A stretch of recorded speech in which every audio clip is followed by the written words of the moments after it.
It's the Hoopwise podcast from New England Basketball Journal, a comprehensive look at the basketball landscape in New England, tracking prospects, recruiting, college, and more, with your hosts, Steve Hewitt and Ethan Fuller.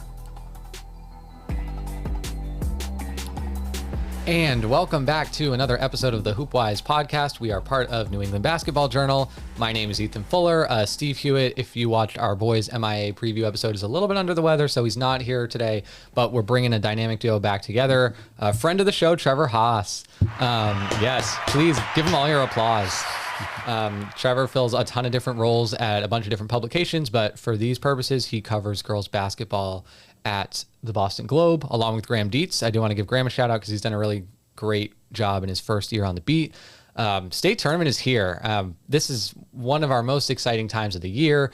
Big 3-week stretch leading up to the Songa Center in mid-March. We have both watched a ton of basketball over the last 2.5 months. It goes by so fast. I think we cover each other pretty well in terms of the teams that we've watched, so we have a lot that we can blend together, but we're going to go through all 5 divisions, championship picks, Final Four picks, players we're excited to watch in the tournament, matchups that we think are going to be really interesting, just generally build some hype for what is going to be another great MIAA state tournament. Trevor, how are you? How's your season been? How's your winter been?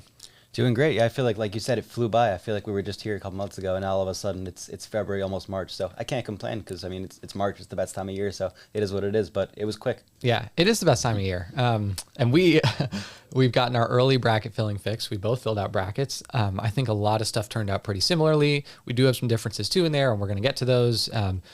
Again, we're going to go division by division right now. Try and do this pretty rapid fire early, and then we're going to unpack some of these larger divisions as we go along. Try and keep this pretty tight of an episode just so that it is manageable for listeners, but there's a lot to talk about. We're going to start with Division 5. And again, this is a division that is always kind of a wild card. A lot of smaller schools all over the state.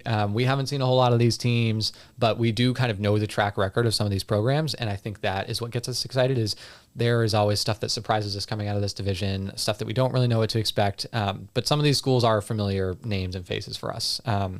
So looking at Division 5, Hopedale, top seed, Hoosac Valley, 2nd seed, Maynard, 3rd seed, Lennox, 4th seed, Renaissance, 5 seed. Renaissance is undefeated going into this tournament.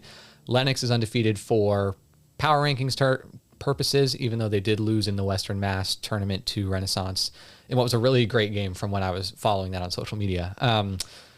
Spoiler alert, we have the same pick here, Hoosac Valley to repeat as a number 2 seed. Just from what I can speak on with Hoosac Valley, I feel like they just have a program that does so well year over year, replacing talent. I know they lost a good amount from last year's team, but obviously they've reloaded. They're 17-3. Ashlyn Ledger scored 16 in the championship game last year. She's come back and is leading the way for them this year. So Hoosac Valley, I think we both like a lot just from their track record. But Trevor, to the best of what you can, like general thoughts on Division 5 and what you kind of like or expect. I think it's intriguing because a lot of the top teams have great records. I mean, you look at Lennox, you look at Renaissance, those are teams that just have had dominant seasons. I mean, obviously we know the schedules aren't as strong as some other divisions, but at the same time they have, built a 19-1 or 20-0 season, which is really hard to do. So I'm impressed by that consistency. And I think they're, like you said, Hoosac Valley is probably the favorite, but I think there are a lot of teams that could potentially beat them. So I think it'll be a competitive tournament. Yeah, we talked about this a little bit on the boys episode too, that there is kind of an interesting debate about how much strength of schedule will matter, especially in these lower divisions. And it's hard when you look at kind of the power rankings and the opponent rating and stuff like that, how much, especially in Division 5, where relative to some of the top teams that we'll talk about, their strength of schedule isn't that crazy. But you look at some teams like, I'll kind of jump ahead to one of my upset picks. I have Drury as an 8 seed in the Final Four. Even though they're 10-10, they played a lot of really good Central and Western Mass teams, some close losses there. They made a run as a 14 seed last year. A little bit of a run, so I'm excited. I believe in Drury's potential to take this even further, but that's kind of the debate is, do you judge the record and the winning, or do you judge the competition they played against, especially in this division where there are so many different kind of contexts that you look at teams. So I guess for you, when it comes down to small school, like what do you kind of care about when you're looking for a champion? Well, I think one team that intrigues me is Monson because Olivia Charzan has 2,000 plus points, which is pretty insane. Star power. So kudos to her on that. That's an incredible accomplishment. If you're listening, Olivia, well done. Yeah. So I think they're 8-12, but who knows? They could make the Final Four just off her star power and the players around them. obviously, if you have one star player in a tournament, anything's fair game. So I think they're a team I'm watching for sure. Yeah, definitely. I mean, 2,000 points are really hard to get. We've had actually a few of those, and we'll get to some others this year. But that is, especially in kind of a high school career, that is really hard to do. So credit to Olivia. I guess other kind of general thoughts. I was at the City League Championship game last Thursday. Snowden who's a 22 seed. They were undefeated going into it. They lost to O'Brien, but they do have a freshman, Jenelise Mercado, who I think is very talented. I don't know how far they're going to be able to go in this tournament, but I do want to give them a shout out because I was at least intrigued by them. And yeah, there's not a whole much more I think we'll talk about with D5 other than, I like Hoosac Valley. I guess any general thoughts on D5 before we kind of bump this up? Yeah, I want to give a shout out to Muji Vader and Minuteman. They've had a great season. She has a pretty incredible backstory. She came from Congo. She grew up in an orphanage. I had the privilege to write that story last year. I really enjoyed writing that one and talking to her. And she didn't really know much about basketball as a kid.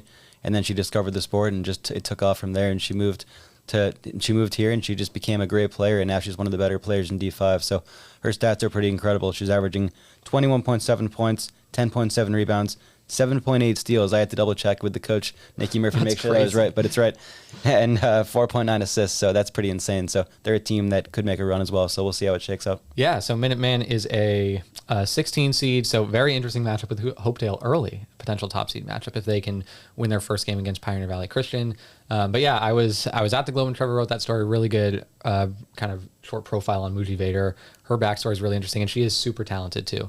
And as you mentioned, even though the teams were kind of unclear and it's murky what teams are going to emerge out of Division 5, there is a lot of star power in this division, and it's going to be fun to see those names. I even remember a couple of years ago when Bree Frangillo was a 2,000-point scorer, and she was really fun to watch. She was awesome. Yeah, and super quick. I believe she's at Emerson now and doing really well. So that's Division 5. Quick rundown through there. Let's move on to Division 4. The story of Division 4 the last few years has been Cathedral and them just absolutely dominating outside of getting upset as a 1 seed 3 years ago against 16 seed Cohasset. Cathedral the last 2 years won both state championships, has not been particularly challenged in those 2 state championships. They look really good again this year. They graduated Jasmine Day Cox, but she was the only senior they graduated. They've come back and played a lot of teams really tough. I watched them against St. Mary's, and they probably should have won that game. They were up 18 and lost that game, I think 46-43 in early January. Then on the other end, they host Bishop Fian, trailed by 15, came back and very nearly won that game at home. So they can compete against the state's best. Just generally, Trevor, do you think a team has a great shot against Cathedral, or is this kind of a foregone conclusion? I think a team has to play extremely well. That's the way I would put it. Like if a team like Bourne or Cohasset, whoever wins that game, if they play catches fire and someone hits 7 threes or they go on like a 21-7 run and they just really catch fire, maybe. But they have to play at an extremely high level for an entire game to beat them. Cathedral is not going to mess up. They're not going to shoot themselves in the foot. They're going to get a lot of steals. They're going to get out and run. They're going to finish at the rim, and they're going to score 50 or 60 plus points. So if you can score that and you can minimize those steals, then maybe you have a shot, but you have to play really well to beat them. Yep, I completely agree with that. Having watched Cathedral a couple times this year, you really have to just kind of bog down everything they do and really slow the game down, make them work in the half court, just kind of limit those transition chances, limit those chances for them just to run in the open floor with some of their athletic guards. And that's hard to do when they play as relentlessly as they do for a full 32 minutes. I will also give flowers to Heja Allen Paisley, who, in addition to having a pretty amazing backstory of her own, McDonald's All-American nominee. I've written about her a couple years ago. Graham wrote a really good story for the Globe about her this year. In addition to all of kind of her background, she is a really underrated player, and I will never stop championing how underrated she is. I believe she's averaging 17 a game this year, but she's not going to drop 30 on you, and she does everything so well. Is such a calm, steadying force for that team, which really needs it because they thrive on chaos. Makes a lot of the right decisions, really capable 3-level scorer, even though she's not taking a lot of these volume shots. Good shooter, active defender. She's only maybe 5'5", but just a really, really talented, savvy veteran guard who, and again, like if Cathedral goes on and wins this championship, she is kind of the reason why. And that would be a three state championships for her in 4 years, which would be pretty unbelievable. And she's a senior. So then kind of behind them, Millis intrigues me. I feel like we say the same thing about Millis every year, where their record does not show what they're capable of because they play in the Tri-Valley League, which is so tough. And then they get to Division 4 and are really good. I believe they only lost to Medfield by 5 in their first matchup, which is really, that says a lot. That says a lot. Yeah. So that's all you need to know. Millis, I would keep an eye on there, the 2 seed. South Hadley was finalist last year. They are back in the hunt as a 3 seed. Would definitely watch South Hadley. Bourne, we've talked about Paige Mehta before. She's one of the stars of this division. She's a senior too, so definitely look out for Bourne. Cohasset has been pretty up and down this year, but they did beat Braintree early in the season, which was notable to me. You like Carver too. I believe you have Carver as a Final Four pick. So that's a good one. Yeah, any kind of thoughts on the other Division 4 challengers, teams that you are intrigued by at least? Yeah, I would mention, Bourne. I think they have the star power. I think they have the best chance to beat Cathedral of any team. Again, my pick is Cathedral, but I do think Bourne has the shooting and the playmaking to have a chance. Like I said earlier, if they catch fire, you never know. I think Paige Mehta and McKinley Wenzel are a great duo, and I think they're well coached, and they've played some better teams this year, and they've really tested themselves. So I do think they have a shot. And I want to give a shout out to Julia Grimes on Carver. She has 1,000 rebounds. Man, I like how they always, they make a big deal out of 1,000 points, which they should because it's huge. Yeah. But 1,000 rebounds is pretty amazing too. So they had a little sign for her, and they had a poster. Her family was there. They gave her 1,000 rebound little milestone. So I thought that was cool. So she's awesome. She's averaging like 16 a game. It's absurd. That's crazy. Is she a senior? I think she's a senior. Okay, yeah. That's amazing. Okay, good to know. Keep an eye on Carver then, and they are 16-4, so they've had a really great year. We also have been trying. I shouted out Snowden for D5, but Trevor had the idea of looking at a double-digit seed, whether that is a team we think could make a stunning Final Four run, or even just like take a surprising game early, or just be a really interesting double-digit seed that you should take a look at. We want to do that for every division. So mine for Division 4 is Blue Hills, which entered at 19-1 and has Sarah Michelle. I apologize if I mispronounced that, but she's a freshman, and the numbers she's putting up are pretty insane for Blue Hills. It's like 20-10 almost every time I look at recaps and scores and stuff. So I would want to shout them out. I don't know how far they're going to be able to go, but definitely at least intriguing for me. Do you have a double-digit kind of sleeper in D4? I know it's a little hard to pick one out, but yeah, I'll go with Gardner. They're 19-1, and like I said earlier, 19-1 is 19-1. So yeah. I don't know much about them. I'll be truthful, but they're definitely a team I think could surprise some people based on their record alone. So we'll see. Yeah, definitely. It's fun, challenging, but also fun to see a lot of these teams that have good records. Just like who and what is able to survive once we get into the tournament, and you just kind of see all these teams that dominated locally go against each other. I always really enjoy just kind of seeing what the trends are with what teams are able to succeed at a statewide level after that. So that's kind of Division 4. Any other strong Division 4 thoughts? Again, this is a division that's been dominated by Cathedral. We kind of expect that again, although definitely props to Millis and South Hadley and Bourne and Cohasset and Carver are going to give them the best shot. But yeah, it's hard. It's hard to see against Cathedral, who we both consider a top 10 team in the state. But yeah, other Division 4 thoughts, or ready to keep going? Ready to keep going. I just think you can't pick against Cathedral until they give you a reason to. It's kind of like one of those things, like there's no reason to pick against them. Yeah. If you do, you're just being a little silly and trying to have fun, which I like to do. I like to be silly, but I can't pick against them. Yeah, and again, upsets are possible. They got upset as a top seed 3 years ago, but I don't know, just logic. I'm a very logic based bracket filler outer. That was kind of tough, but I have a very hard time picking like gut overhead on my brackets, and it's just hard to logic out beating Cathedral right now. Not saying it's not, it's definitely possible, but it's weird. In girls basketball, I'm very logic based, but in March Madness for the men's, I'm very like heart based. Oh, I'm totally with you. And I think, Mm-hmm. not to make this power rankings talk, but the power rankings and the seedings have held up for whatever reason. We talked a little bit about this on the boys pod. I don't want to do the whole convo again, but they hold up, so it's hard to kind of doubt that. They're almost too good. Yeah, they're really tough. I will, before we're going to get up to, I think, Division 3 in a minute, but actually let's do Division 3 now. But I will say, was it last year Newburyport had that crazy run in Division 3 as a 25, 26 seed? Is that 27 maybe? Yeah, 27, yeah, okay. I'm trying to think, yeah. They got up to, I believe, the round of 8. I think that's right, yeah. So, and they have a lot of that team back. We'll get there, but yeah, they're good. Yeah, things like, don't ever count out. As much as we kind of hype up top seeds winning and home court advantage and all that stuff, like, you never know. So that's what. And like I always say when I tweet this out with my bracket picks, it's like, if you see it differently and you want to stage an upset, prove me wrong. That's the fun of it. So. Yeah, I feel like, I don't remember this ever being a problem. Like, we take humble pie pretty well, and like if you beat us, we'll we'll credit you. So please, like, we're confident in our picks, but call us out, and I think we'll take that pretty well. We're good sports about it. So on to Division 3.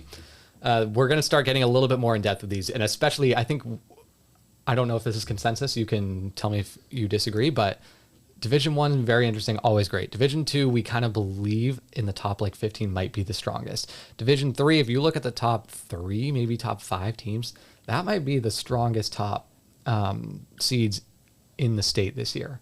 And it's very similar to last year. This year, St. Mary's is the top seed. Foxboro is a 2 seed. Norwell's 3. Medway is 4. Pittsfield 5. Fontbonne 6. We'll probably talk about most of those teams right now. Last year, Foxboro was, even you could ask opposing coaches after their state semifinal losses, and they were like, I remember talking to Jeff Newhall after the St. Mary's game, and he was like, we did the best we could. And everyone knew Foxboro was just on another level. That team was a wagon. That team was unbelievable, with Cam Collins, who's now at Ryder, doing well, and a lot of the same names we're about to talk about. This year, we both picked Foxboro again to repeat. That being said, we think it is much more competitive than it was last year. You want to start with Foxboro or St. Mary's? Let's do Foxboro in our pick. Like, we both watched them. We both watched them recently at the Comcast tournament. Why are they so good? It starts with Kaylee Sullivan. I don't know if she's the best player in the state, but she's probably the most fearless player in the state. Like, she's maybe the most versatile player in the state. Like, she can score from 3, she can score in the mid-range, she can score in the paint. She kind of has a feel for whatever the game needs and provides that at the right moment. I was really impressed with her against Fian in that tournament we watched. Fian is a really great team. They're, in my opinion, probably the best team overall in the state. But Foxboro won that game because of Kaylee Sullivan. She was incredible. She just took over the game late. She got to the line. She got so upset when she would miss free throws, which I always found funny. She was like visibly upset, which is my speaking my language. So kudos to her on that. And she's just really, really electric with the ball in her hands. So I think when you have the best player on the floor, which they almost always do, obviously Bella Owumi's great too, but Foxboro's gonna have a chance to win the majority of these games, if not all of them. Yeah, the take that I've kind of been developing with Kaylee Sullivan is that we knew she was a star. I would consider her having the biggest superstar status leap in the state this season, where some of the players we'll talk about, like the Kat Cheeseboroughs and the Bella Owumis and Ava Orlando's, we kind of knew they were so great. I think we knew Kaylee Sullivan was very good, but for her to dominate night in and night out at this level, I didn't know it was possible. And we've talked about this too. She's an elite shooter, and we knew that going into the year. What she's doing off the dribble with some of the floaters that she's throwing up and the ability to attack the basket and make plays, just handling the ball and dish to teammates, it is next level. Like, she has taken a legitimate leap as a senior, and it's not just about her. We love watching Addie Reuter shoot turnaround fades. She is money with those, and she's a game-changing presence with her size and just kind of general skill level as a center. Their guard play outside of Kaylee Sullivan, you got Alasia Drummonds, you got Adriana Perazzo. Perazzo's really stepped up and done a nice job as kind of their true point guard. Foxboro's deep, and Lisa Downs, hard to doubt her. They run more different sets than I ever see from other teams. My mind is blown by how these players are able to keep track of all the sets they run. So they're just really tough to stop, and we're picking them again. But I do want to talk about St. Mary's. I've watched them a couple times. You've watched them once. This is a much better St. Mary's team than last year. It does start with Bella Owumi. I think her kind of leap up only as a sophomore has been pretty unbelievable. She looks way more confident making plays with the ball in her hands, not just kind of driving into traffic and getting stuck. She can shoot it now. She's got a little bit of a pull-up mid-range jumper from what I've seen. That is all still in progress, but it is threatening, whereas it wasn't really last year. So she's become more of a scorer who can take over games when she needs to, in addition to being possibly the best defender in the entire state and someone who is putting in effort on rebounds and boards throughout an entire game. So really been impressed by Bella Owumi. What are your thoughts about her and St. Mary's as a whole? And do you think they are a more legitimate challenger this year? I think they definitely are. I think, Foxboro's still outstanding, but I think they're slightly, a little bit down from last year talent-wise. I think St. Mary's is a little bit up talent-wise, so I do think it'll be a great game if they do meet in the championship. I think Foxboro will probably win just because of, like I mentioned, Kaylee Sullivan is elite, and she's a senior. She doesn't want to go out with a loss. So I kind of, like their odds, but I think St. Mary's is awesome, and they have a great chance to win. Reese Matella is, I think, one of the more underrated players in the state. I think I underrated her myself. I just didn't really know much about her. I agree. And now that I saw her this year, I saw them against BR. BR played really well in that game and had a chance to win, but Reese was the main reason that St. Mary's did win. Her footwork's great. Her rebounding's great. She runs the floor well. She works well with Awumi in tandem. I feel like they have a really good feel for each other's game, and they complement each other because they're so different, and they really work well together. So I think she's going to help put them over the top and get them to the championship game. Yeah, I totally agree. She's got a nice little like mid-range jumper too. I think she's for her size like pretty mobile defender, and they kind of let her switch on to other players, and she does a solid job. So yeah, Reese Matella, great senior season. Assumption commit, I believe. And St. Mary's does have a good amount of shooters around her, like Juliana Conti, Jillian Roberts. It seems like just somehow like comes up with a clutch play whenever you need her. CC McCausland Emmanuel, 8th grader, has been really intriguing. And yeah, so she has D1 talent. I think she's very young, but I think she can play D1. There's a lot to like with her. Yeah, St. Mary's just they always kind of find a way, and I think for as young as they are, I feel a lot better about their maturity level this year versus last year. And we do want to talk about Norwell too. This is probably the best team that neither of us have seen in person. I don't believe you've seen them, right? But we do know this team well because they made the state final last year. I saw them last year, but I haven't seen them this year yet. Yeah, same. And we do know their players. We know Maddie Oliver is one of the best like wing hybrid forwards in the state. We know, or at least I love Regan Dowd. I think she does so many little things really, really well and fills a lot of gaps for them. They are 19-1. They have not, in my opinion, been tested quite like the other teams non-conference wise. However, we know what they're capable of, so I would definitely put them in that title contender tier with the other two. Medway too also just battles in the Tri-Valley League every year. They take their lumps with some losses against tough teams, but I like Anna Freeman as a center for them. I think we both watched her in that Eastern Match Showcase, right? And she was good in that. Mm-hmm. This isn't really a sleeper, but I'm telling you not to sleep on Pittsfield. It is a little more rare that we see Western Mass teams up top in this division, and Pittsfield is very, very good, and their results have been very, very impressive. They beat Springfield Central earlier in the year. I believe, if I remember the stat right, it was the first time a Western Mass team had beaten Springfield Central since 2020, which is crazy.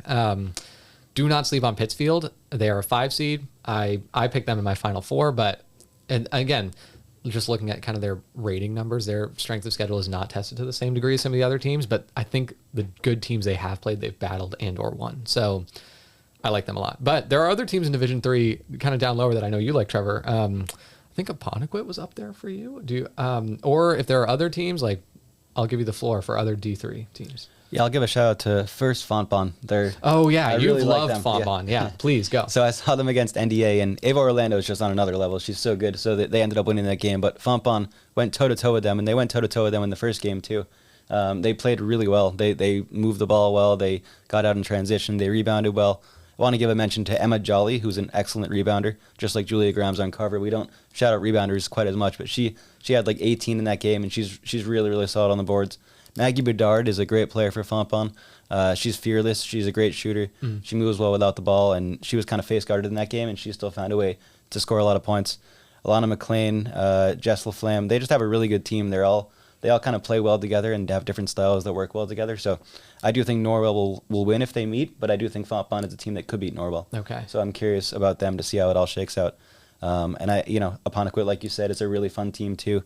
Cece Liveralt's a great player. They have a lot of talent, and they've kind of been building this for a while, and they're still relatively young, but I think they're a team that could potentially make the Final Four. But, it all goes back to earlier games, and Pentucket is really tough, so I could see Pentucket winning that too. That's right, yeah. Who knows? Yeah, Pentucket is they just kind of find a way every single year. Amelia Crow even recently has thrown up some great, I think she had 32 in the Spartan Classic, if I remember right. That could be a game to go to. Pentucket Apponequet, I feel like would be a really good game. Yeah, if you're looking for an earlier round, not like top seed game, that's great call. So that'd be a 7 versus 10 matchup if we get there. I forget who my double digit seed was. I don't know a lot about this team, but I do want to shout out Oakmont is undefeated as a number 18 seed. Again, they have not really been tested, but you never know with undefeated teams. Like they could be way better than their strength of schedule says. We'll see them play Watertown in the round of 32, and then you're going to get a tough matchup after that. But just keep an eye on Oakmont. But yeah, otherwise, anything else from Division 3? I think, again, we've talked about these top teams so much, but that is kind of what it's about at the end of the day. It's like, can you break into it? Is the same, like the top 4 seeds are the same from last year, and can you break into that? Yeah, I want to mention Peyton DiBiasio. Oh my gosh, she's probably, yeah. I feel like she'll watch this. She's a hooper, so she'll probably watch this. Great She's call. been killing it all year. Yes, she has. She became the program's all-time leading scorer. She passed her coach, Norma Waggett, who was the former leading scorer, which is kind of a cool little wrinkle. I'm sure that was bittersweet, but ultimately exciting for Norma. So that was a pretty cool storyline this year. I haven't seen her in person, but just from watching highlights, her dad always mentions me in the highlights, which I appreciate. I'm sure you appreciate it. So that's fun. I would like to see her play because they're a really sneaky team, Saugus. So who knows what will happen, but they're a fun team to watch. Yeah. Potentially. Speaking of, Newburyport did it last year, but Saugus 25 seed, but you never really know. You never know. And she can shoot it. I mean, that's why you play the games. Yeah, we see the highlights. She is a bucket. You can see talent when you see it, and she is talented. Yeah, so and we'll see what happens. She, I believe, is a junior 2026, so we'll see more of her, which is exciting. And then I had other players. Anna Kanders at Swampscott, who I have not seen, but Swampscott is in the tournament as a 35 seed, and she's a freshman, and I just see the numbers she puts up, and I'm intrigued by that too. So there are, like, even outside of, again, we've talked about these kind of top 3, and you can extend it down to top 6 or 7. There are some individual stars in some of these lower seeded teams that make it worth checking in on. So that's Division 3. I believe so. Your Final Four was the top 4 seeds, right? I hate doing it, but it was, yeah. I know, same. And mine was 1, 2, 3, 5 with Pittsfield. But, could definitely happen. Yep. And again, we discussed this on the boys podcast, and we'll talk about this more, I think. But top 4 seeds all get to host up through the quarterfinals, then it goes to neutral sites. Travel does matter, though, up until the quarterfinals, and home court advantage matters. So Medway getting that over Pittsfield could be big. And for the other top 4 seeds, we already believe in them, but home court's going to help them that much more. But yeah, that's Division 3. Again, we're really excited to see this kind of upper tier and what we think will be the semifinal and championship matchups. We think they're going to be really great. I think Norwell Foxboro could be in the Final Four. Could be one of the better games of any division. Oh yeah, a really good game. That's going to be awesome. I think Foxboro will win, but I think Norwell will make them earn it. Absolutely agree, and that would be a D3 title rematch from last year. And again, Foxboro did dominate that game last year, but we think that Norwell is improved and more ready, and Foxboro doesn't have Cam Collins, which means she's a beast. Naturally, they're vulnerable. As good as we think Foxboro is, they are ranked number 1 in both our polls. So, yeah, Division 3 is going to be really awesome. Let's move to Division 2, which we have said, for weeks now, we think this might be the deepest kind of upper tier, or we could just straight up say best, maybe. I think straight up deepest in my opinion. Okay, yeah. In MIAA, and it's tough because, again, we're picking the same. We got Medfield, and I think the general consensus is, as deep as this division is, Medfield is just nasty. And we'll start there because I remember, I forget if you were in this media scrum after, but after the state championship game last year, Mark Nickerson was like, yeah, I honestly didn't. If you told me preseason that we were going to win the state title, I'd be a little surprised. But then he was immediately like, next year, you better be ready because we're going to be nasty. And correct. Medfield has been awesome. Speaking of kind of star to superstar leaps, Naya Anagari went from one of the most efficient scorers last year to just kind of one of the, in addition to still being super efficient, just one of the best players overall in the state. She's a 2027 long point guard. I do want to remember that her defense is really great too. She does a really good job at the front of their perimeter defense, whether that's in the press or in the half court, jumps a ton of passing lane. She's really long, great anticipation skills. Then on offense, you flip, in addition to being one of, if not the best shooter in MIAA, she's much improved off the dribble. She can finish left-handed, even though she's not a lefty, makes a lot of really great passing plays off of drives. Her confidence just seems totally on another level. And that's only her. Izzy Kutcher has been great. I watched her against Foxboro, and even though Medfield lost that game, they only lost by 4, and she had 22 points and 5 threes. She can really shoot it. Abby Broderick, freshman now in the starting lineup, she can shoot it. Jalen Anagari, Naya's older sister, can also really shoot it. Tess Baki can shoot it and also can put the ball on the floor and plays really hard.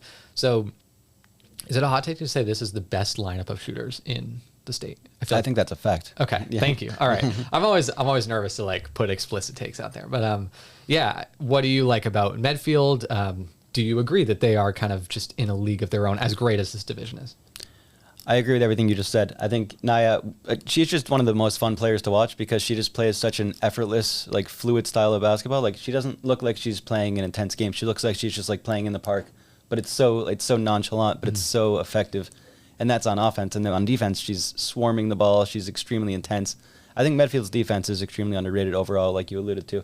I feel like everyone thinks about their offense and their shooting, which is obviously true. Like Izzy can shoot, Tess can shoot. Naya can shoot, Jalen can shoot, Abby can shoot. They're all shooters. Yeah. But their defense really puts them over the top. I think Mark Nickerson is one of the best coaches in the state, straight up, and I think they run a defense that really caters to their style. They get out and pressure teams. They really swarm the ball.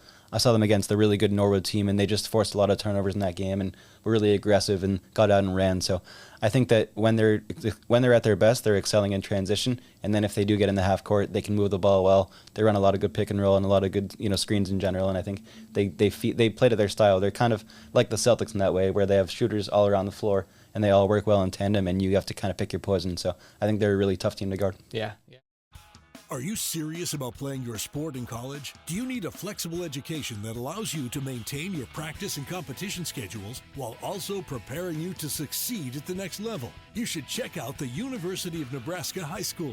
UNHS is accredited and offers more than 100 online courses, including NCAA-approved courses to protect your academic eligibility. Students could earn a UNHS diploma or take a single course for transfer credit. Courses are college prep, self-paced, and available 24/7, 365. Enroll anytime and take up to a year to complete a course. Visit highschool.nebraska.edu today. Hi, I'm Jamie Marcoux, AVP for Athletics at LaSalle University. We're proud to offer 15 NCAA Division III varsity sports teams. And last year, all of our varsity teams advanced to the conference playoffs. Our student athletes excel both on the field and in the classroom. LaSalle offers over 60 majors and minors and is located just 8 miles from Boston. With one of the most affordable private educations and housing ranked #1 in Massachusetts by Niche, we're committed to providing an exceptional college experience. Visit lasalle.edu to learn more. As you kind of alluded to, Medfield it's pretty much most of the same team as last year, and then they just kind of are collectively better. And next year. Oh my gosh, next year is going to be even crazier. But that being said, we've talked already. Division II is really, really strong. Dartmouth 2 seed, Kat Cheeseborough, not much more you need to say with her. These will be, every game could be her last. She's not playing in college. That was by her choice. I talked to her a little bit about that before the season. Her whole thought process for that is really interesting. I recommend that story, but every game's her last. So 1, appreciate them. And 2, she's going to be playing really, really hard. So Dartmouth 2 seed, Norwood a 3 seed that we really like also in the Tri-Valley League. Notre Dame Hingham, speaking of superstar seniors, Ava Orlando, 2,000 point scorer. Also with Kat Cheeseborough, 2,000 point scorer. North Quincy, who Trevor really likes. I want to give you the floor for Notre Dame Hingham and North Quincy because you've watched them a lot more. I feel kind of bad. The only Notre Dame Hingham game I watched was their 1 loss, so I don't think my perspective is quite right. You've watched them in some thrilling wins. So I want to talk about those two, and then Worcester South, a 6 seed who you have in the final. I have in the Final Four, but definitely understand why they would make it to the final, and that would be a championship rematch. But yeah, backing up quickly, Notre Dame Hingham and North Quincy. I know you like those teams a lot, so talk about them. All right, I'll start with North Quincy. So they're a really intriguing team. So I didn't know, they weren't really on my radar coming into the season. I thought they were still kind of young, which they are, but they've really accelerated the process. Liana Cunningham, a former Quincy High player who beat Quincy in the championship game, or the de facto championship game this year. It was for the league title, and North Quincy won. And Quincy is awesome. They have Alyssa Hobbs and Neve Gendron. They're really good. But North Quincy won that game with a starting lineup of 4 sophomores and 1 junior. That's amazing. So that's just speaks for itself. They have a player, Alea Colbert, who I had never heard of before I walked in the gym, and she was the best player on the floor in that game. Wow. She went toe-to-toe with Alyssa Hobbs, who's a 1,000-point scorer and going to Babson next year. One of the best players in the state, straight up.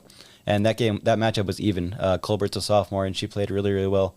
She came from Atlanta, and she moved here in the offseason, and now she's been awesome. So kudos to her. Maeve Powers is one of the better players in the Patriot League and on the South Shore as well.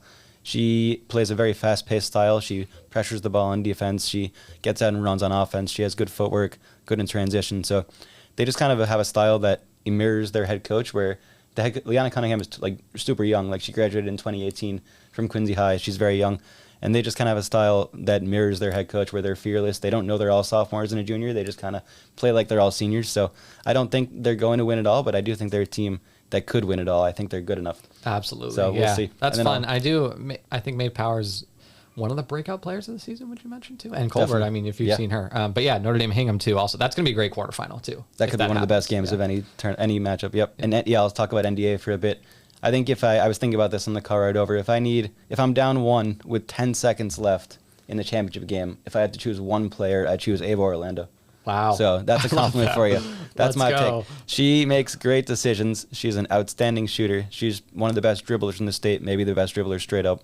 Really, really good passer, really, really good facilitator overall, just kind of playmaker in general, and just kind of has a feel for the game and makes the right read. And Elle right next to her, if Ava's doubled, Elle's going to knock it down in the corner. They have a lot of really good players. I think they've kind of improved from last year. Effie Giannopoulos is really good. She finishes at the rim. Emma Trout's a good center who's kind of underrated, good rebounder, good screen setter, works well in the pick and roll with Ava. So I think NDA is probably... So it's tricky because NDA gets Medfield in the Final Four, which is a championship caliber game. But obviously they have to beat North Quincy first, which I think they will ultimately. But if that happens, I think that'll be a championship level game. And I do think NDA could win. My pick is Medfield, but I think NDA absolutely could win that game. Yeah. Ava might drop like 35. She's that good. She is. This is a take I've been kind of cooking up, and I haven't given it to you yet. So we've watched collectively, since we've covered girls basketball together, we've watched all 4 state tournaments, or this will be the 4th. I consider, because we have 2 of the ultimate superstars in the state in this division, I consider Cat Cheeseborough very, not similar style of players, but similar to the way they dominated this level to Orla Gormley, where she is just kind of going to charge at you and beat you, and you kind of know what she's going to do, but she is going to beat you anyway because she has superior athletic tools and speed and just knows where she wants to get. I consider Ava Orlando very similar to Ashley Talbot, where it was about the handle and the shooting, and if you catch her on a great night, it is ridiculous to watch. And then you have like Kaylee Sullivan is kind of on the Z-axis in her own way with what she's doing off the ball, but does that seem kind of reasonable? I feel like I agree. So I have a confession to make. I've never seen Cat Cheeseborough play in person. So my goal this tournament of any division is to see Cat play in person. So Craig Larson, if you're listening, I would like to cover a Dartmouth game. But outside of that, yes, I think I agree with your assessment. Okay, I bet you'll get to a Dartmouth game because again, I picked Dartmouth to be in the final. One of the reasons I did that was because, and I know they got upset as a 4 seed last year, and this team relies so much on Cheeseborough to do a lot. That being said, I do think the supporting cast and team in general is better than last year's team that got upset. I think they defend at a much higher level. I watched them play St. Mary's in what was kind of an ugly game, but credit to Dartmouth also in that for defending and making it hard for St. Mary's. They also almost beat Bishop Feehan. And yes, that was with Cheeseborough going off, but credit to the supporting cast also for kind of keeping Feehan from overwhelming them and staying in the game that way. So I think Dartmouth is much better than last year, even though the records look similar. And so that's why I've advanced them. Now, Worcester South, they defend really, really well. They lost by 3 to Bishop Feehan at the buzzer, basically, to a Maddie Steele 3. So do not sleep on Worcester South. They are, even though they graduated a lot and the turnover is significant, they are very good. And just look at their results and the way they played against top teams. You have them in the final. I have them in the Final Four. But even if you look at Dartmouth's bracket, you're going to get good games. Potential 2-15 matchup against Oliver Ames and Avery Gamble. That's a great game. Great game. Potential 2-7 matchup against Whitman Hanson, who did upset them in the last tournament. That's a great rematch if it happens. Although you also have Whitman Hanson and Duxbury right there. That's going to be a really good Patriot League matchup earlier. And now we just kind of get into the snowball of Westwood is an 8 seed. They're very good. Neshoba, 12 seed, very good. Mansfield, 13 seed, very good. Walpole, 14 seed. Walpole is very good. Bishop Fenwick has 2 players with Division I offers on that team, in Celia Nielsen and Caitlin Boyle. They're a 17 seed. Bishop Fenwick could beat Medfield. Yes. They're good enough to beat Medfield. I agree. My pick is Medfield. I do think it's possible. Yes. And again, I'm also picking Medfield, but Fenwick has the size. That is significant. And Caitlin Boyle is very good. Idrid Kittredge will have to play really good defense on Boyle, which she's fully capable of doing, but she has to contain her. So. Yeah. But again, you just watched Archbishop Williams with Jenna Mishu. They're a 21 seed. And you never know. Or Bill Ricca beat Central Catholic, who we'll talk about. They're a 22 seed. This division is just, you got Molly Tran and Reading is a 24 seed. They have to play a play-in game, I think. It's just a ridiculous division. I just do think that a lot of other divisions, I think the games will be great and it'll be a lot of fun, but it might be mostly chalk. This division could get messy really quickly. And I think that Medfield, NDA, Dartmouth, and South are the 4 best teams, but I don't think... I think that one of those teams will not make the Final Four. Yeah. They're my picks, but I don't think all of them are going to. Again, that is we picked with our heads, but our guts are saying something is going to go differently. So Right, yeah. we're going to see what that is because, this is just an awesome. And I do want to mention Archbishop Williams. I saw them the other day, as you said. Jenna Michu is an awesome player. Alana McNamara, I totally forgot she was a freshman. She plays like a senior, but she's a freshman. She has really good footwork as well. She's very talented. So I think they're a team that is really, really capable of making a deep run. They've played such a tough schedule, one of the toughest schedules in the division. They're 10-10. So if you just kind of glance at that, you think they're average, but they're not average. So I would not sleep on them. And I have them going to the round of 16, but I could see them potentially being North Quincy. My pick is North Quincy, but you never know. Yeah. You got to get to some of these early games, and that's good with McNamara. I'm trying to build out my 2028 database, so I need good freshmen to know. So that's a good one, helpful for me. And then, just like again, if you need early round games, you are going to find a good one in Division 2, and then the championship matchups will be even greater. And the star power in this division rivals any other. We should mention Avery Gamble. We haven't mentioned her. Oh yet. I did. Another one who's taken a big leap this year. Huge leap. I was so impressed with how she went from a really good, complimentary. Yes, she could score, and I think she was double-digit scoring last year, but she's up to 20 a game, I think, and is able to take over games. And Oliver Ames did beat Foxboro earlier in the season, so they have that potential. They're a smaller lineup, but Avery Gamble, Maeve Horseman too, is very good on that team. So do not sleep on Oliver Ames as a 15 seed. Back to that. With Cat Cheesebro and Dartmouth, if they win it all, they have a really tough path. If they do it, that would be incredible. Kudos to them. They're capable of doing it, but it's a hard path. They have to potentially get by Oliver Ames, potentially Whitman Hanson, potentially South, and potentially Medfield. Yeah. So that would be awesome. That is brutal. And also, kudos to Dartmouth if you can make that happen. And honestly, They could. as much as any division, if not more, kudos to whatever teams end up being the Final Four, because you earned it if you made it through this division. And speaking of tough divisions, as it always is, we're going to wrap up with Division 1. I feel like slightly anticlimactic because we do have the championship rematch, both of our picks. Let's start there before we get to the other teams, because we did both just recently watch Bishop Fien and Wachusett. We both picked Bishop Fien, right? Last year I picked Wachusett, and I was wrong. Bishop Fien won. You got it right. This year we're both on the Bishop Fien train. I think what I imagine the reason is, at least for me, is just kind of experience level. The backcourt of Charlotte Adams Lopez and Maddie Steele is so good and so proven in these clutch moments.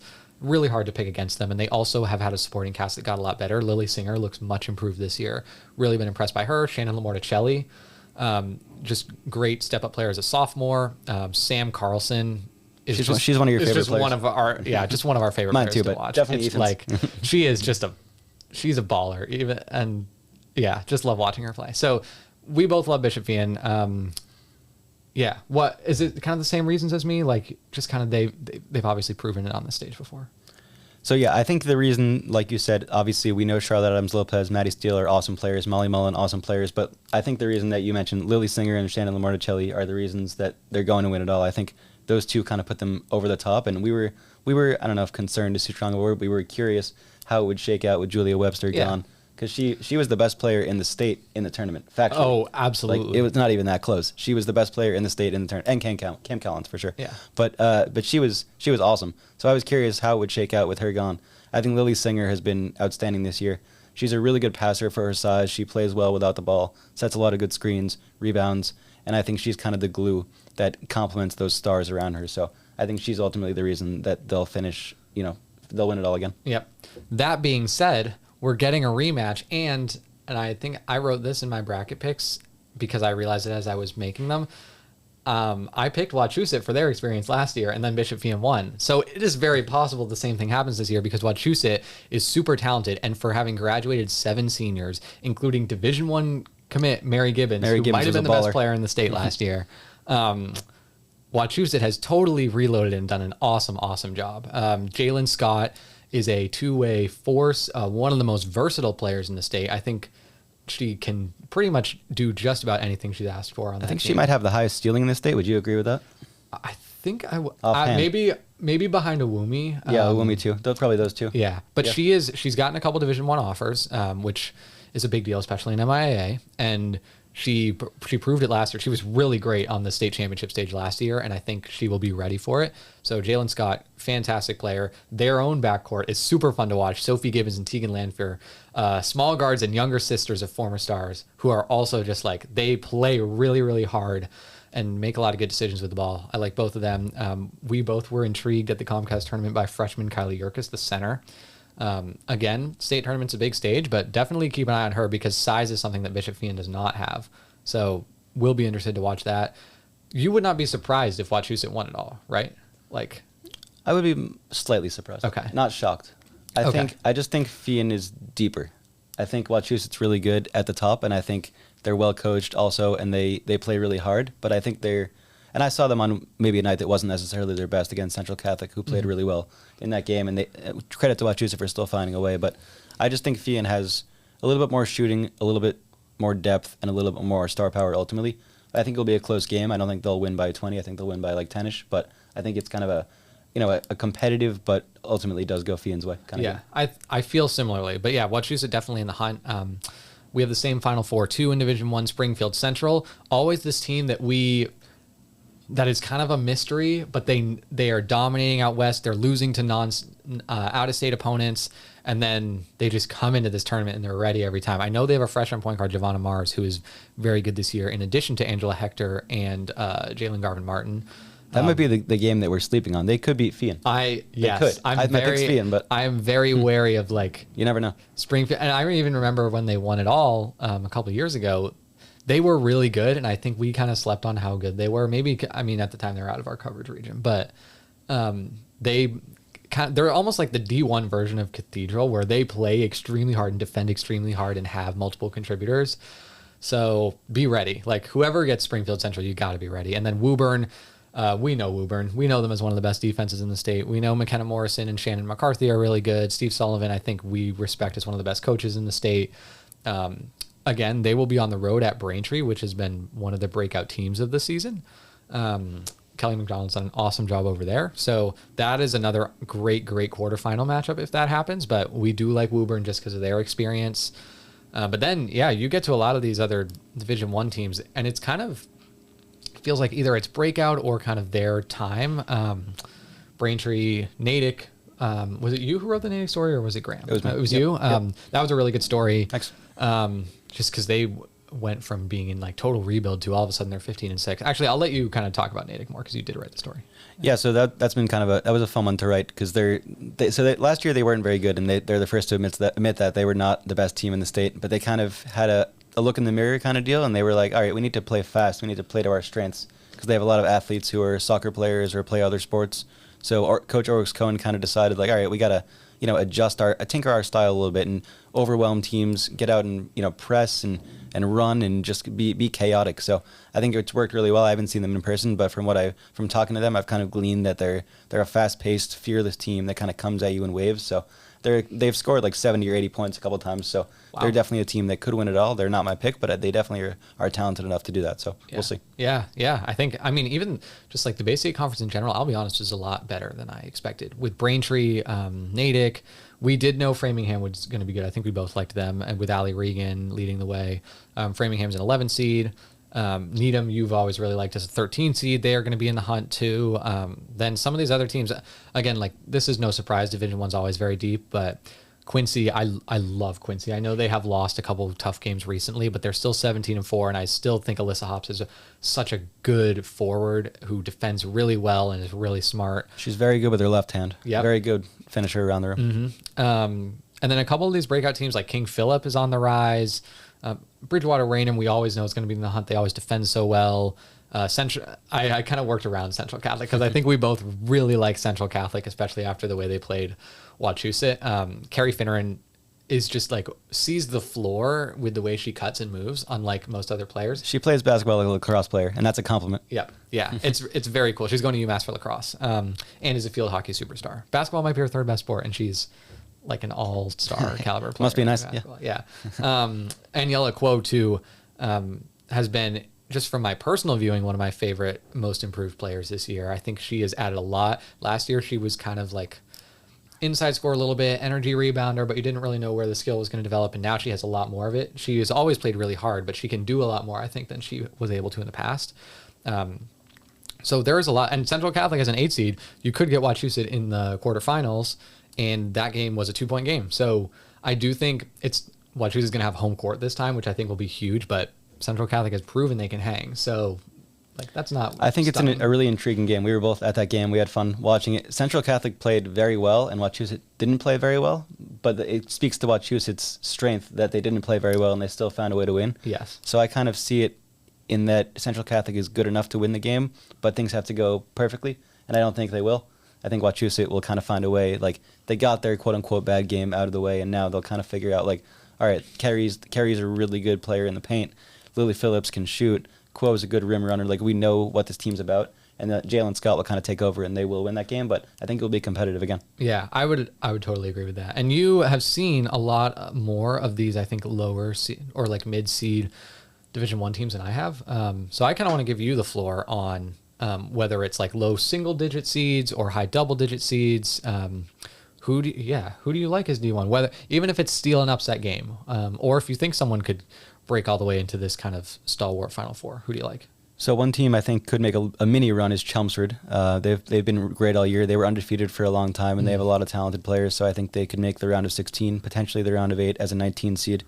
I have Needham, a 13 seed, and Framingham, an 11 seed in the Elite 8. So those are kind of my bold picks. Go. They may not happen, but I just like watching both teams. I think they're both very talented. Needham has played Braintree close. I was at that game earlier in the year. They've had some tough luck against them. It's a very even game, at least the one I was at, and they just kind of ended up losing, but it was a very competitive, evenly matched game. So I kind of think that once a team loses, a couple times to a team, they're more likely to beat them in the future because they know, all right, we were this close, we can do this, and they kind of know what it takes. So I think they will find a way in that one. Is one of my bold picks. And then Framingham and Natick, I wrote the story on Natick. I think they're a great team, but my pick is Framingham in that one. I think Framingham with the Regans is really talented team, and I think that Natick is awesome, but they're very young. So I think Framingham will take that one. So I have a couple double digits in the Elite 8, and then my Final Four is Wachusett, Woburn, Fian, Springfield Central. And then, as we discussed, Wachusett, Fian, and then Fian. So I kind of have more upsets in the early rounds and then kind of chalkish later. Yeah, and I think that, again, just speaks to how, like, there are a lot of really kind of great on the rise teams in the middle seeds, but then you get to the top 4 or 5, and it's like, oh, we know these teams know how to get it done in the later rounds. And that to me is one of the most interesting parts about this tournament is, all right, I guess we're getting to the end, and if you haven't put it together already, we all picked repeat champions, which is super lame, I know.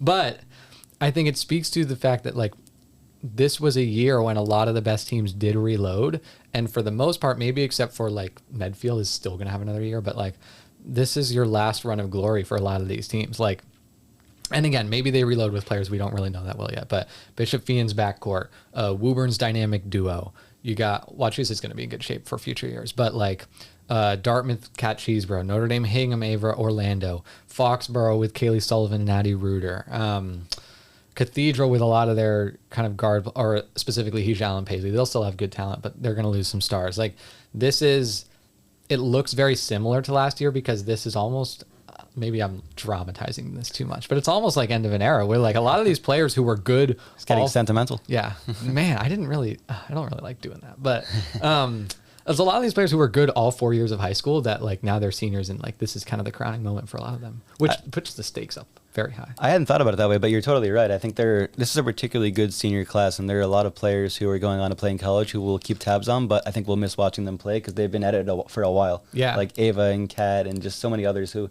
Carrie Finner, and there are so many good players who, you can name them all, Maddie Steele, just awesome players who, we'll miss watching. So kudos to them on having great careers, and whatever happens here, you've had an awesome run. So yeah, well done. It speaks to the amount of milestones we've seen too, whether it's 2,000-point scores or 1,000-point scores. Like, you got to be good all 4 years to hit some of these milestones, and they've done it. I think that is pretty much it for the analysis part. We're going to hit full court press in a second, but is there anything state tournament related that I did not talk about that you would like to add? I guess I'll just say the last thing is, I think that last year I was pretty confident in my picks. This year I think I'll get most of them right, but I don't think I'm going to get all of them right. I think that there will be a sneaky team, maybe in D2 or maybe some other division, that kind of comes out of nowhere and makes a deep run and maybe wins. Like, I don't think it's going to be all 1 or 2 seeds. I feel like it was, and I don't want to, bring this down too much. I feel like it was too simple for us. Like, we agree on all of our picks. There's no way that we're going to be right on all of our picks. We're not that smart. No, we're not. Yeah. So you got your bulletin board material. Use it. Call us out. But for now, we'll turn it over to producer David Diaz, get some full court press going. Full court press. All right. The boys have their sneakers on, as far as you know, and we're out here on the court. Full court press. 3 questions for each of our panelists here. They have not been apprised of these questions beforehand, and they're nervous, I can tell. All right. We're going to talk about what it means to be a basketball fan today. Question number 1 is as follows. Is your fandom of a basketball team, be it pro, college, or otherwise, determined by your family, geography, your personal choice, or something else? So when you think about, do you have a choice as to what team you're going to root for, or is it thrust upon you by any of those factors? Ethan, you can answer first. Is this is just a clarifying question. Is it philosophically what you think it should be, or for me personally, how it's been? What's the difference? Well, I forget if this has come up on the show, but you apply different standards to yourself than the rest of the world, or? Well, no, let me. So, go ahead. Explain. Born and raised in New England. Yeah, grew up rooting for all the Boston sports teams. Went to BU. So, I mean, you know, I keep it impartial for my job, but I'm rooting. Like, I got BU hockey tickets, so sure. I root for the Terriers. But when I was a preteen, when Kevin Garnett got traded from the Celtics, I was looking for a new player, and so I just picked, in future years, one of the best players from the incoming rookie class, which was Andrew Wiggins. I thought the heir apparent to LeBron in Cleveland is going to be Andrew Wiggins. And then he got traded to the Timberwolves, and so I was on that train for a long time. At that point, were you actually rooting for the Timberwolves rather than the Celtics? Yeah. No, we went to the Celtics games, God, I can't believe this. I can't believe I'm here. Well, go ahead. Continue. Tell us why. It was I thought I earned respect for that because the Timberwolves stank, and like I would go to Celtics games. I would root for the Timberwolves, namely Andrew Wiggins, and then they would lose, and my family would laugh at me, and that was okay. But you really did sort of cross borders here, and you did go against the grain, and you were at least for a period ostracized by your basketball rooting family. Yeah. Is that what happened? Yeah. I would maybe not ostracized, but laughed at my own expense. All right. So you've answered the question by saying you get to choose. I think just because you're born into a Celtics family or born in the Boston area, you still get to choose. You get to choose, but you got to live with the consequences, I think. Okay. Yeah. Interesting. Trevor, your thoughts? I would say, Ethan's the man. I like Ethan a lot, but I would say just be consistent with your team. As long as you as long as you have a team and you root for that team, you're allowed to root for any team. Like, let's say your grandparent grew up, taking you to whoever Clippers games. Like, go root for the Clippers. If that's sentimental for you, go for it. But I would say just don't waffle. So you're the man, but that's my personal opinion. I think most people probably have the same opinion. All right. Well, this is question number 2 is a related question, which maybe Ethan's already answered. I don't know, but we'll ask you first, Trevor. What would it take? Are you a Celtics fan? I grew up a Celtics fan. Now I cover some games, so I remain impartial. Okay, well, not that fun. But we were childhood fans. But yes, yeah. I guess, yeah. But I grew up a Celtics fan. So, all right, for the average fan, we're writing the sports fan constitution here. There are a lot of basketball fans watching this podcast and listening to this podcast. Trevor, what should it take for a fan to swear off his team? I'm not going to be a fan anymore. What should it take? Should a fan stick through lean times, poor decisions, etc., or what? Oh, well, this is an easy one. This goes back to my first answer. I think you have to remain a fan of that team through thick and thin. I think that's the fun of sports. I mean, I grew up in Boston, so maybe I had a different opinion in Charlotte or something, but I feel like you have to remain with that team throughout the entire, journey. I feel like the Celtics were really bad for a lot of my childhood, so I guess I did experience it to some degree. And then that 2008 championship was unbelievable. That was by far my favorite team ever, not even close. It's a landslide. So that was a lot of fun to watch, and I think it made it sweeter because I watched Paul Pierce, struggle, quote unquote, for that long with those bad teams, and that was much more fun than if they had been dominant every year. Yeah. A lot of kids now, they just watch Tatum and Brown and they enjoy themselves, which is great. But they've kind of been good for a while now. They've been building up a bit, but they've been good. So I think when they're really, really bad, it makes it more fun when they win. Well, I agree completely. It's funny. I'm older than you guys, so I had the experience, your Celtic experience I had with basically the Patriots and the Red Sox, just suffering for years and years. And the Celtics, I mean, after that, the 80s were glorious, but after that you got Dino Raja, Rick Fox, D. Brown, who was nice. They're all nice players, but boy, Rick Pitino. Ethan, your thoughts on this? I think I agree with Trevor. The thing that would change for me, the exception I would make is if an ownership / management group did something so egregious, and I am specifically thinking about the Mavericks trading Luka Doncic. Okay. I would give you a pass if you wanted to change teams because you were so furious that this like Luka, and this, there are other situations where this happens in sports where like this guy is the entire franchise and just such like he was such a beloved figure in the city that like to be so almost as an act of protest where you would then like swear off your fandom because of the way they treated a player that you loved pretty much. So that I would understand. Otherwise, Do you think in a vacuum, if you were a Dallas Mavericks fan, your average Dallas Mavericks fan, would you have done that? Would you have said, forget it? I'm out? I think I would have taken a leave of absence. I don't think I would have picked. I don't think I would have picked. So now we're writing this. That's a good answer. I don't think I would have picked another team, but I think I would have stopped watching games for a little while. Yeah. Okay. Let's see. Trevor, you already answered that question. All right, let's move to the final question. What would it take for you to stop rooting for a player? And by that, I mean specifically, if you discover that a player who's always been a favorite of yours has done something, maybe run afoul of the law, maybe taken an extreme political position, could that be enough for you to swear off rooting for that player? Ethan, you take that one first. That is tough. I think there's a lot of gray area. I think it would depend on what the law broken. If it is something where it is like, I don't know if I'm describing this right, like a physical crime or like abuse, which has happened. Yes. Yes, I think that would be a pretty hard I can't really root for him. I can't morally accept that. Political stance, I think there's the same I don't know if I could name the line now that would have to be crossed, but I think there is definitely a line being crossed where I don't know, like a Kurt Schilling. Kurt Schilling that would be a line cross. Kind of went off the rail. It was after his playing days, but if that had happened during his playing days, you'd say permissible for the fan to say, you know what, I can't root for that guy. Yeah, and not that I would stop rooting for the Red Sox, although I would have mixed feelings, but yes, I would not be excited when Kurt Schilling would take him out as an example. Okay. But it's hard. Yeah. Trevor, your thoughts? Yeah, I pretty much agree. I have no major thoughts. I feel like if someone, you know it when you see it. If someone does something that's egregious and, out of left field and they really do something they shouldn't do and you have a controversial take that you don't like, maybe you stop rooting for them. But I kind of base it more off players I like in March Madness and stuff like that. So that doesn't happen too often. That's kind of my biggest thing, March Madness. So if someone's playing in March Madness and they're my guy, then they're my guy forever. So that's kind of how I look at it. But if a pro player does something that's maybe I don't like or is controversial, like Kyrie Irving or something like that, or if you flip to the opposite, Kristaps Porzingis, I knew nothing about, and he's actually the man. So now I kind of like watching him play. So I think it just depends if someone does something you don't like or does something that you do like, then you kind of flip-flop and adjust. But ultimately, it's pretty simple.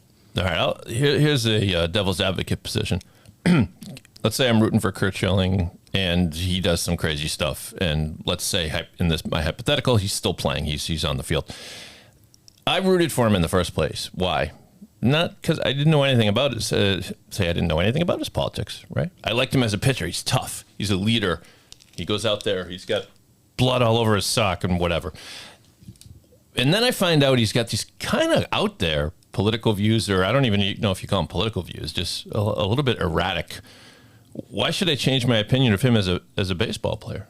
You know what I mean? I'm still rooting for the baseball player, right? It's hard. Good. It's almost like separating art from artist, Yeah, exactly. It's the Michael Jackson question. Yeah, that's what it is. And it is challenging because I think a lot of times, especially maybe like it was for me with Andrew Wiggins, I thought I was fans of players and they felt representative of almost like myself in some ways, not to go too extreme, but I think in some ways the people you cheer for are kind of representative of what you value, and so. You're rooting for a player's style and a little bit more of what's behind that player than simply the mere actions on the field, the physical actions. Yeah, so it's tough. There's definitely things that I could not reconcile depending on how bad they were. Anything to add, Trevor? Ditto. Okay, well, you know what fan is short for? You know what fan is short for? Fanatic. Fanatic, right. So what we're doing is completely irrational anyway. That's true. So we're allowed to make up our own rules, which is what we did today. Thanks for being good sports, gentlemen. You've both done very well in full court press. You're each receiving a Chris Schilling bobblehead doll, which you may smash against a wall. Okay. And back to you, Ethan, to wrap things wow, up. those are good philosophical questions. I'm going to think about those after this. Yeah, I might have follow-ups. I'll let Ethan know and he can let you know. Yeah. All right. Well, yeah, thank you, especially producer David Yass, for the questions and for keeping us rolling through this episode. Otherwise, thank you, Trevor Hass, as always, friend of the show, for coming on. We're really excited for the state tournament. You're going to see us at games and talking about all of these matchups. See you out there, and good luck.